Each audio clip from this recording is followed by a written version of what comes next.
Assalamualaikum warahmatullahi wabarakatuh. Perkenalkan, nama saya Muhammad Ridwan Hidayat, NPM 2018 020051, untuk memenuhi tugas mata kuliah Manajemen Strategis.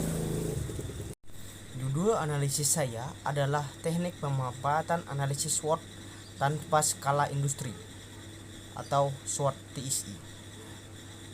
Analisis SWOT telah lama dikenal di kalangan para ahli manajemen strategis yang banyak dimanfaatkan untuk menganalisis kondisi persaingan usaha.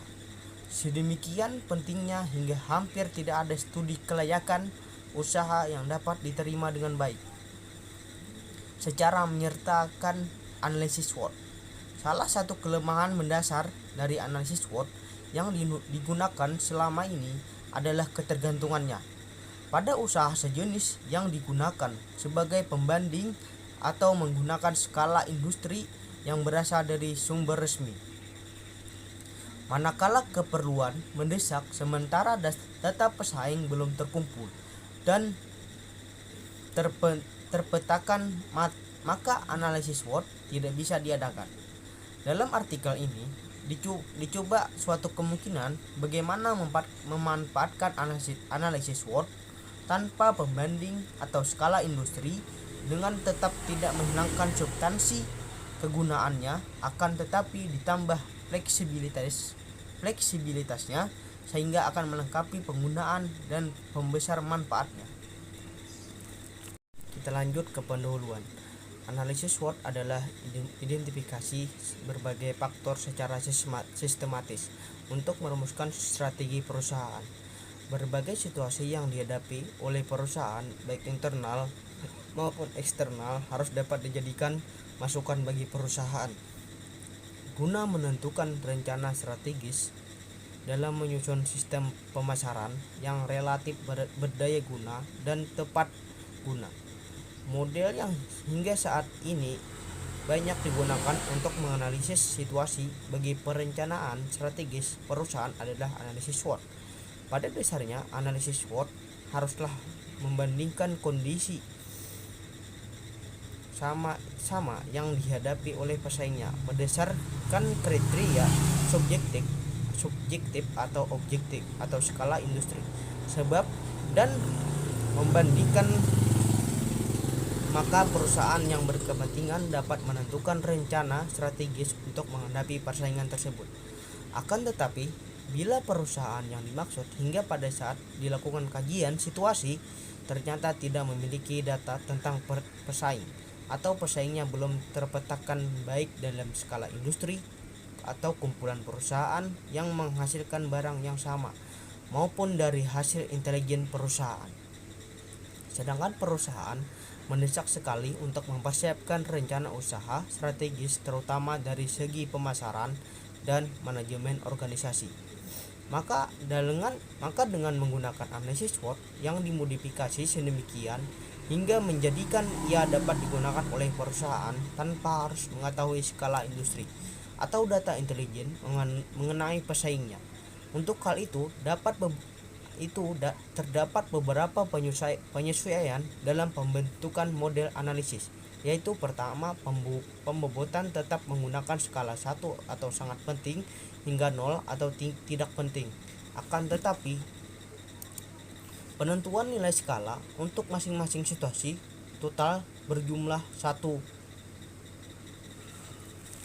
Kedua, peringkat tetap menggunakan skala 1 rendah atau 4 tinggi itu untuk kekuatan dan peluang, sedangkan skala 4 atau rendah kurang 1 tinggi untuk kelemahan ancaman. Namun karena tidak ada pembanding, maka nilai skala ditentukan berdasarkan prioritas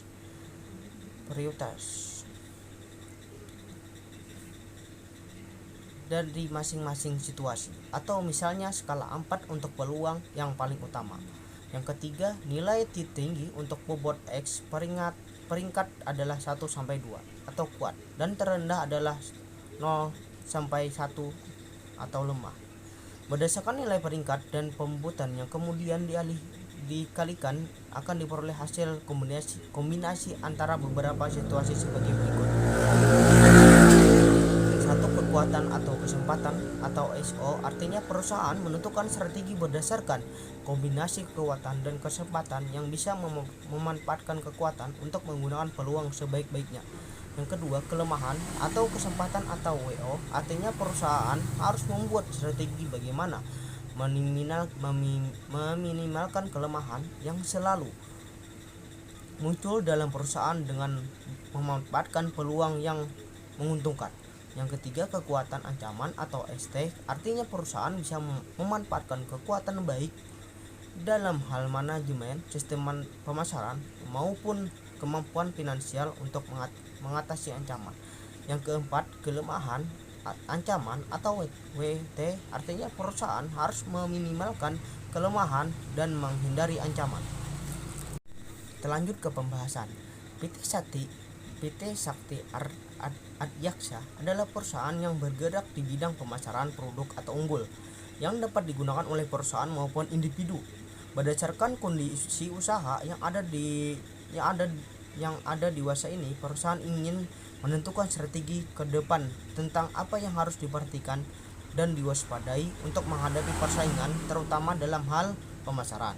Untuk itu perlu dilakukan pengumpulan dan analisis data dengan menggunakan analisis SWOT, di mana datanya bisa dikumpulkan berdasarkan kesimpulan yang diambil dari jawaban kuesioner, wawancara atau informasi langsung dan perwakilan manajemen perusahaan, dan hasil pengamatan yang langsung dibuatkan sistesannya dari perusahaan yang bergerak di bidang usaha pemasaran produk unggul sebagaimana yang tercantum pada tabel 1.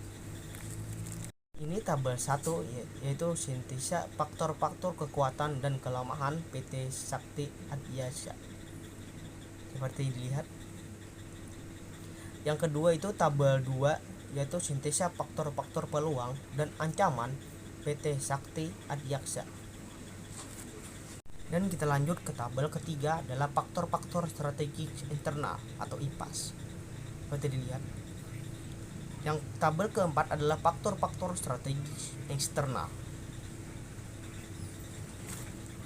Yang terakhir, berdasarkan tabel IPAS dan EPAS di atas, maka dapat dibuat matriks SWOT yang terdiri atas 4 kekuatan atau 9 sel seperti yang ditunjukkan pada gambar 1 ini.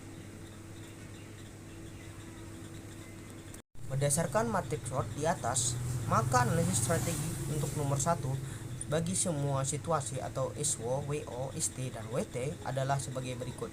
1.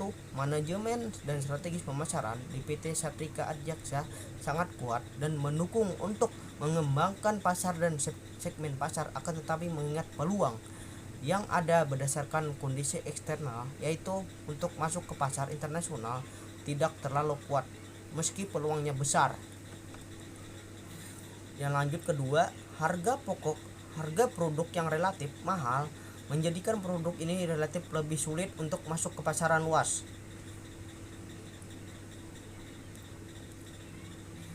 Karena kondisi eksternalnya pun lemah, agar peluang yang ada dapat dimanfaatkan dengan baik, maka pihak perusahaan haruslah mulai memikirkan konsep produksi. Yang ketiga, dengan kuatnya manajemen dan baiknya strategi pemasaran yang dimiliki perusahaan menjadikan ancaman produk yang sama dan sejenis dari perusahaan yang lain tidaklah terlalu merisaukan. Yang keempat, harga produk yang relatif mahal bukanlah merupakan ancaman dalam memasarkan produk sistem keamanannya, karena ancaman dari luar juga tidaklah terlalu kuat. Di samping itu, pelanggan jelas tidak akan mengambil risiko untuk mengganti produknya yang berasal dari perusahaan lain bila telah mengetahui bahwa produk yang dikeluarkan perusahaan telah terbukti keunggulannya, apalagi dengan dukungan sistem pemasaran yang baik. Ya, yang terakhir adalah penutup atau kesimpulan.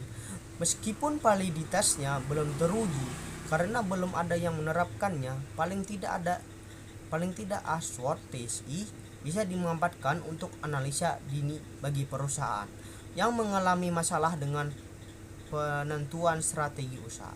Dengan SWOT TSI, perusahaan akan lebih mudah mensiasati persaingan tanpa diketahui pesaing, sehingga strategi usaha tidak akan bisa diantisipasi. Dengan ASOT TSI ini, perusahaan akan mampu menjadikan karyawan selain mempunyai kemampuan operasional, juga dapat menjadikan karyawan memiliki kemampuan analisis dan berdisiplin. Ya, demikian presentasi dari saya. Mohon maaf kalau ada salah kata atau penjelasan yang kurang jelas, mohon dimaafkan. Wabillahi taufiq wal hidayah. Wassalamualaikum warahmatullahi wabarakatuh.